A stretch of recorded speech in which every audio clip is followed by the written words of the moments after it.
availability this weekend. Doc responded, quote, "Hey, listen, I enjoyed coaching him, so not a lot to say there. Ty Lue was sitting right next to me, so he better hope it's not adjustments. It's not going to be much different. Listen, we lost the game, and I think everybody needs to take ownership. Obviously, we can always do better. Players can play better. So as far as I'm concerned, I'll leave it there." Coach to coach, my friend. Fizz, what is your takeaway from Doc's words? Okay. Oh, no, I thought Doc handled it perfectly. You don't want to go down that rabbit hole of back and forth banter about whose fault it was and blaming each other and all that stuff. And he's right. When you lose, it's everybody. Obviously, the coach he's got that volatile gig that is often, the one that takes the scrutiny. But ultimately, everybody had a hand in going down, losing a 3-1 lead. So let's just be real about that part of it. And I think that it's important when you're a player and you're upset about how you're being used in the moment. It's a two-way street when it comes to conversation. You got to go to the coach's office and say, hey, how can we make this better? I remember Julius Randle walking into my office when we were really struggling trying to get him, to really unleash. And he came to talk to me, and we talked about how we can get him playing better basketball and how we could work together on that. It's not always the coach having to go to the player. So I just think it's not a good look for Paul George doing this publicly and putting blame just on Doc. I think that's better off said behind closed doors. Yeah, look, Rach, when Paul made those comments last week, I think a lot of people took the stuff he said about adjustments and coaching to be the main thing. But I actually think more of what was important here is how he talked about how he was used.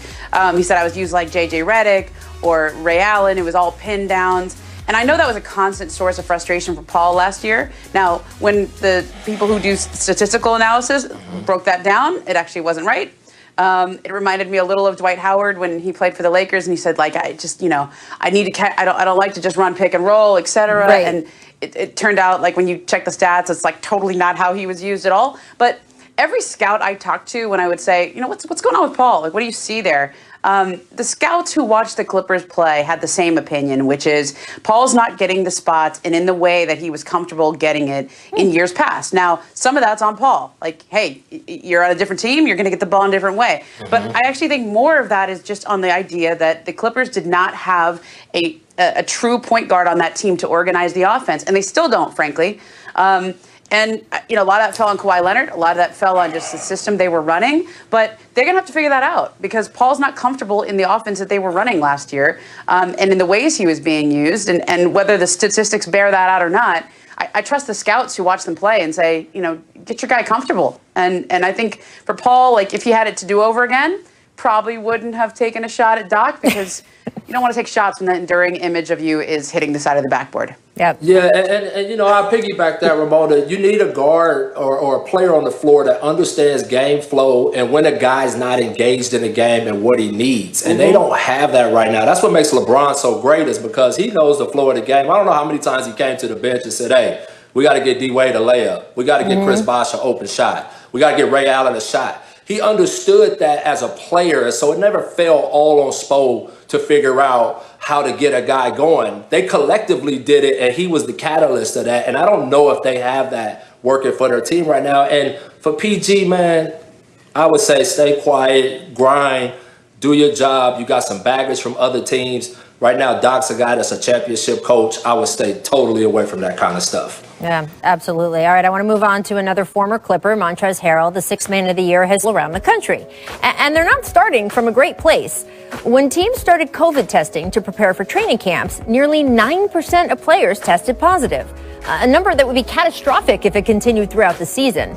So how do officials make sure it doesn't? Well, this weekend, the league dropped a 158-page memo detailing the new rules. That was an expansion on the 138-page memo they dropped last weekend. And here are some of the rules they talked about. Players and staff are no longer allowed to go to any bars, lounges, or clubs, even when they're at home and on their free time. No, quote, live entertainment either, Lou Williams, and no visits to public gyms, spas, pools. So it would seem that, say, if a player has a kid on a sports team and that team is playing this winter, the player cannot go to his kid's games. It'll be interesting to see how the league interprets that one. No indoor social gatherings that exceed 15 people either, so watch out for that Super Bowl party. And the rules get even more strict when teams are on the road. Players can't use the hotel gym, for example, unless the hotel has closed it to all other guests during the team's entire stay and sanitizes it between each use. There are rules for where and how players can eat, rules about mask wearing, testing, quarantining. And teams who break the rules, intentionally or not, the NBA says it could levy fines, suspensions, or loss of draft picks. Games could be forfeited. Individual players could see their game checks docked. And the league will also be doing unannounced spot inspections of team facilities to make sure they are in compliance too. So is all of this going to work? Yes and no. The NBA has so far been the most thoughtful sports league in America when it comes to COVID, from the experts they're working with to the protocols that they have put in place. But this is a virus that has a Rasheed Wallace-like disregard for officiating. And no matter how many rules there are, the positive tests are going to come. The games will be disrupted. So no, Toto, we're not in the bubble anymore. There are no ruby slippers to click together. Just a lot of patience and a lot of crossed fingers as what could be the NBA's most chaotic season is set to begin. Coach Fizz, this is a lot. As a coach, if you were in the position of trying to manage players dealing with all this, how enforceable even are all these rules? Well, I think you have to have those rules in place. I mean, you're trying to pull off something that's nearly impossible. So you do have to have those things in place, but you just really would hope that people would take this seriously enough that they wouldn't put themselves in those positions to jeopardize not only their health and other people's health and lives, but your profession, your craft. A lot of people are going to suffer just because of irresponsible decisions. I think that's going to be what it comes down to, is the personal responsibility of everyone doing their job to make sure that everyone stays safe. The same thing we've been asking the whole country to do, right? But I think the next step is going to be, what is the NBA going to do when a guy gets sick? How are they going to handle that? And then how are they going to track that and keep the league moving forward as they try to get 72 games accomplished? I think all of that stuff is going to be something that the league is going to have to figure out as they go. But I do think having a strict situation in place to start is the way to go, and then you can always adjust from there. You know, Rach, I think this is going to come down to players keeping each other accountable. This is what's happened in every other sport. I remember when baseball started up and the Marlins had a big outbreak, and there were several other teams that were disrupted by it, and it almost looked like baseball wasn't going to get off the ground. And I think the tipping point was really the Cleveland Indians situation, when you had Mike Clevenger and the other pitcher go out.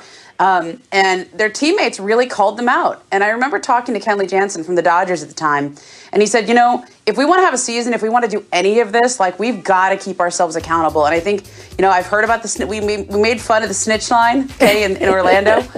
It wasn't as necessary in Orlando, but it is very necessary going forward, right? That snitch line is going to be really important, and it's got to be coming from within, because if the league has to crack down on teams, if the league has to make an example of somebody, kind of like they did with Lou Williams, I thought in the bubble they made an example of him.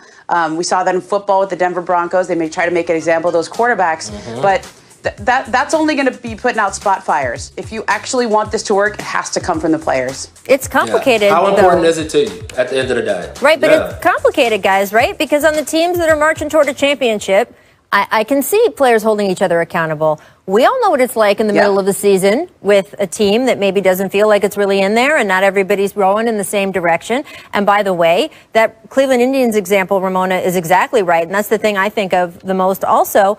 But it is different in baseball, where you have a whole rotation of pitchers, and even some of the most important players can't necessarily be replaced, but aren't as vital every day.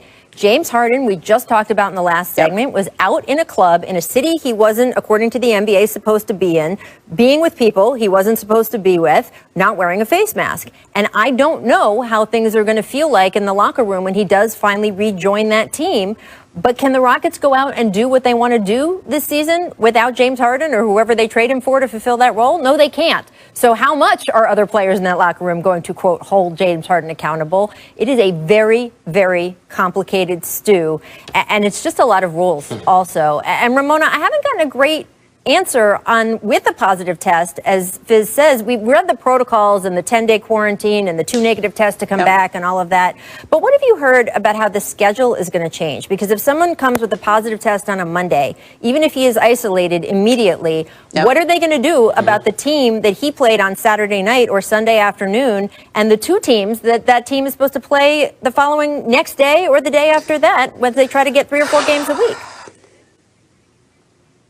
Yeah, I mean, that's going to be the big question going forward because, in the NFL, you can isolate close contacts and you have all week to do it. You have the benefit of time. In the NBA, you don't have that. And they've tried to mitigate this a little bit by having more of a baseball schedule where you have sort of 2 games back to back. So theoretically, it would only be 1 team that you played. So you're not going to have every night a new team that we're worried about. But I just think back on that night when Rudy Gobert tested positive, March 11th, where somebody put this graphic up on Twitter of like how many teams the Jazz had played in the last 14 days and how many teams those teams had played in the last 14 days. And it was basically the whole league. Right.